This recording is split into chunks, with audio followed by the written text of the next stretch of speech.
आस्था के महाकुंभ में भगदड़ की स्थिति के बाद भी श्रद्धालुओं की आस्था कम होने का नाम नहीं ले रही। त्रिवेणी संगम तट पर स्नान करने के बाद विभिन्न राज्यों से करोड़ों श्रद्धालु संगम नगरी पहुंच रहे हैं। प्रयागराज से स्नान करने के बाद श्रद्धालुओं को आसपास के जिलों के पवित्र स्थान पर माथा टेकते हुए देखा जा सकता है। सोनभद्र की सोन नदी के पावन तट पर छत्तीसगढ़ से आए श्रद्धालुओं ने स्नान किया और पवित्र जलों को हाथों में लेकर आचमन किया। 150 किलोमीटर से ज्यादा का सफर प्रयागराज से करने के बाद 54 में श्रद्धालुओं का जत्था रुका और स्नान करने के बाद सोन नदी के आसपास के इलाकों का भी भ्रमण कर क्षेत्र के बारे में, उसकी विशेषताओं के बारे में जाना। श्रद्धालु केशव नदी के तट पर रुकने से क्षेत्र गुलजार दिखा और आसपास के होटल और ढाबों पर भारी भीड़ देखी गई। श्रद्धालुओं में इस बात का आश्चर्य देखने को मिला कि सोन नदी और उसके आसपास के पहाड़ी इलाकों को गुप्त काशी के नाम से भी जाना जाता है। हालांकि श्रद्धालुओं ने ये भी कहा, जिस तरह से बनारस और धर्म नगरी पर विशेष ध्यान दिया जाता है,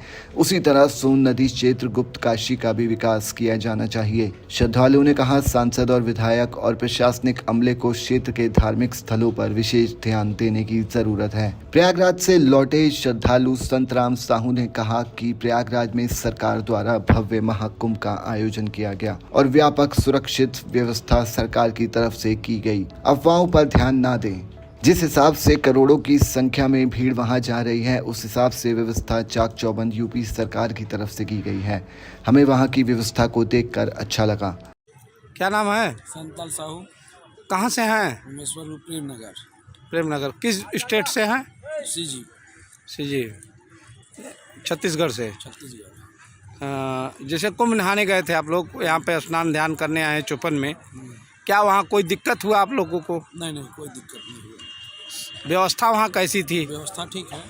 जिस स्थिति में भीड़ है उसी की व्यवस्था ठीक है। आम लोगों को क्या संदेश देना चाहेंगे? हम लोग संदेश यही देना चाहते हैं कि बढ़िया से जाएं, अपना कुंभ नहा के आएँ, भीड़ भाड़ का थोड़ा इज्जत व्यवहार करें। भगदड़ से कुछ आपको परेशानी? नहीं, किसी प्रकार कोई परेशानी नहीं। परेशानी नहीं है। प्रशासन शासन की कोई बहुत व्यवस्था है उन लोगों का। व्यवस्था कुछ व्यवस्था का बहुत व्यवस्था है। कई जगह बैरिकेडिंग लगा के रखे हैं, कई जगह सब व्यवस्था करके रखी है।